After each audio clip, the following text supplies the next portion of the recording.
Class 9 के student finally आपका हिंदी का पेपर मिल चुका है और बहुत सारे स्टूडेंट्स के कमेंट आ रहे हैं। एक तो लाइक और शेयर ठोक दीजिए, महाकाल का दबा के लाइक और शेयर ठोक दीजिए।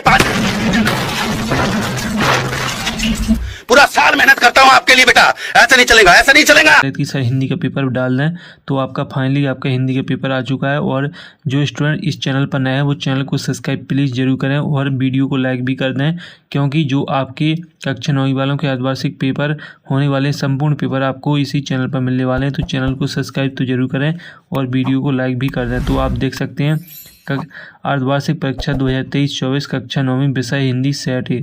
तो आपका सेट ए और सेट बी में एक से क्वेश्चन पूछे जा रहे हैं, तो आप कोई भी सेट पढ़ सकते हैं। तो आपका हिंदी का जो पेपर 7 दिसंबर को होने वाला है उसका पूर्णांक आपका 75 का रहेगा।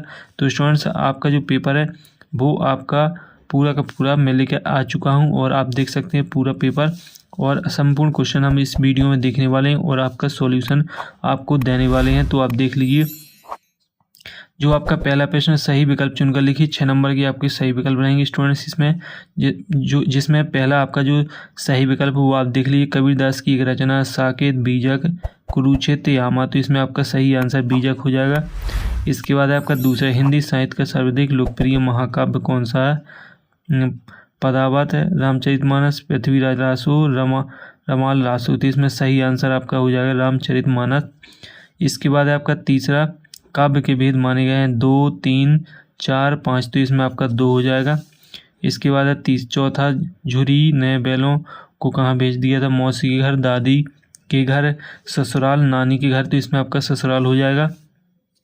इसके बाद है आपका पांचवा, ईश्वर ने बैलों को क्या नहीं दिया? पैसा, मकान, वाणी, इनमें से कोई नहीं।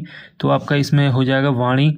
और इसके बाद छठवां है, 2 वर्णों के मेल से होने वाली परिवर्तन को कहते हैं संधि, समास, शब्द, वाक्य। तो इसमें आपका जो सही आंसर है, करेक्ट आंसर है, वो संधि रहेगा। तो इस तरीके से आपके जो सही विकल्प है वो कंप्लीट हो जाते हैं। आप एक बार और फिर से देख सकते हैं। और इसके बाद आते हैं आपके रिक्त स्थान, जो कि 6 नंबर के रहेंगे। पहला आपका मखमली टमाटर हुए ... क्या हुए? लाल हुए, पीले। तो इसमें आपका सही आंसर लाल हो जाएगा। इसके बाद दूसरा, कैदी ... कैदी और कोयल दोनों ही ... देश के वासी हैं, स्वतंत्र, गुलाम। तो इसमें आपका जो सही आंसर है वो आपका गुलाम हो जाएगा। इसके बाद जो आपके अगले क्वेश्चन है वो आप देख लें। तो आपका अगला रहेगा क्वेश्चन, खाली स्थान। महाकाव्य में जीवन का ... चित्रण होता है संपूर्ण एक पक्ष। तो इसमें आपका संपूर्ण हो जाएगा। और चौथा है आपका वीर रस का स्थायी भाव ... है। तो इसमें आपका उत्साह रहेगा। और पांचवा आपका रहेगा, गधे का एक छोटा भाई भी है, उसका नाम क्या है? बैल। और वे शब्दांश जो शब्द बनाते समय आरंभ में लगते हैं क्या कहलाते हैं? तो इसमें आपका उपसर्ग हो जाएगा। इसके बाद आते हैं आपकी सही जोड़ी सही जोड़ी है आपकी 6 नंबर की। पहली सही जोड़ी है आपकी श्रृंगार रस। तो इसका हो जाएगा रति। रीढ़ की हड्डी, जगदीश चंद्र माथुर। 24 मात्राओं का छंद, तो हो जाएगा दोहा। विद्यालय, इसका रहेगा दीर्घ संधि। और सलीम अली, वर्ण वाचर। और चारू चंद की चंचल घृणा, इसमें रहेगा अनुप्रास अलंकार। तो ये आपकी सही जोड़ी हो जाएगी। अब आएंगे आपकी एक शब्दिक वाक्य। तो स्टूडेंट्स आपके जो एक शब्दिक वाक्य रहेंगे वो 6 नंबर के रहेंगे, जिसमें आपका पहला रहेगा, ज्ञान की तुलना किससे की गई है? तो जो ज्ञान की तुलना है वो आप देख लीजिए। जो ज्ञान की तुलना है, ज्ञान की तुलना हाथी से की गई है। तो ज्ञान की तुलना किससे की गई है? ज्ञान की तुलना हाथी से की गई है। इसके बाद दूसरा, रसखान किसके अनन्य भक्त हैं? तो रसखान आप देख लीजिए किसके अनन्य भक्त हैं? भगवान श्री कृष्ण के। रसखान भगवान श्री कृष्ण के अनन्य भक्त हैं। तीसरा है आपका रसात्मक वाक्य, अर्थ रसयुक्त वाक्य कहलाता है। तो इसमें आपको लिख लेना है रसात्मक वाक्यम काव्यम। तो ये आपकी परिभाषा हो जाएगी रस की। और इसके बाद चौथा, हिंदी का उपन्यास सम्राट किसे कहा जाता है? तो हिंदी का उपन्यास सम्राट मुंशी प्रेमचंद को कहा जाता है। इसके बाद आपका पांचवा, रचना के आधार पर वाक्य के भेद।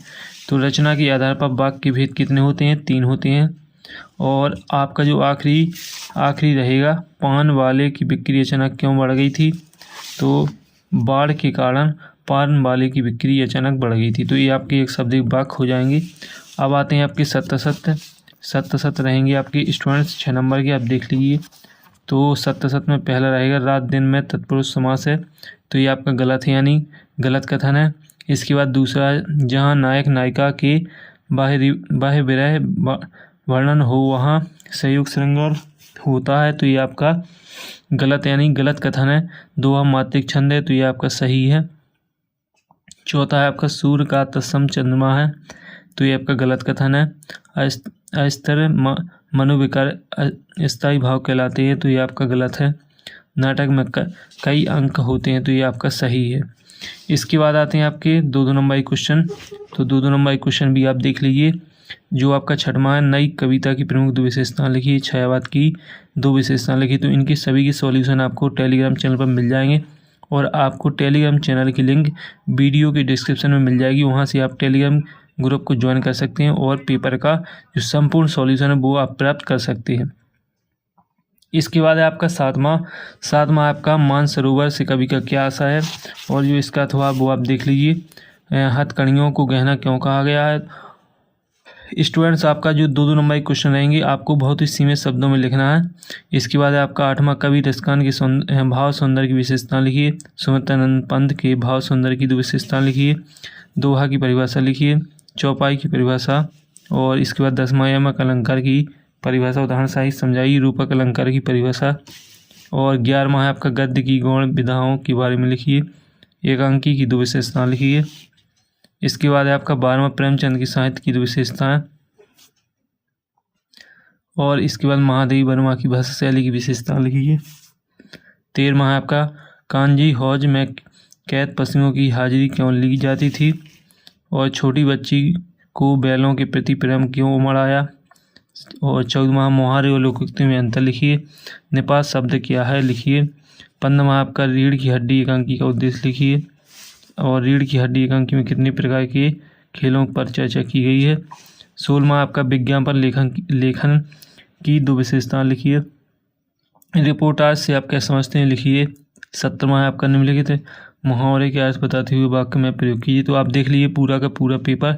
7वां क्वेश्चन देख लीजिए। 18वां आपका रहेगा निम्नलिखित काव्यांश की संदर्भ प्रसंग सहित व्याख्या कीजिए। तो ये आपको व्याख्या करना आप स्पष्ट तरीके से देख सकते हैं। 19वां क्वेश्चन है आपका गद्यांश संदर्भ प्रसंग सहित व्याख्या, जो कि आपका 3 नंबर का क्वेश्चन रहेगा। इसमें आपको संदर्भ प्रसंग सहित व्याख्या कर देना है। और आपका 20वां क्वेश्चन रहेगा यातायात के नियमों का एक अनुच्छेद लिखिए। तो आपको यातायात के जो नियम रहते हैं तो उसके बारे में आपको नियम लिखना है, 3 नंबर का रहेगा, और इसका आप अथवा भी देख सकते हैं। इसके बाद आता है 21वां भी आप देख सकते हैं। 21वां निम्नलिखित गद्यांश को पढ़कर नीचे दिए गए प्रश्न को उत्तर लिखना है। तो आपको पहले गद्यांश को पढ़ लेना है। पढ़ने के बाद जो इसके 3 क्वेश्चन इनके आंसर आपको इसी में से दे देना है। और इसके बाद जो 22वां 23वां क्वेश्चन है इसमें आपकी एप्लीकेशन और साथ ही निबंध आने वाले हैं, तो आप उन्हें भी अच्छी तरीके से तैयार कर लीजिए। तो इस तरीके से आपका कक्षा 9वीं वालों का अर्धवार्षिक जो पेपर है वो आपका कंप्लीट हो जाता है। आपको सॉल्यूशन टेलीग्राम चैनल पर मिल जाएगा। टेलीग्राम चैनल की लिंक आपको डिस्क्रिप्शन में मिल जाएगी।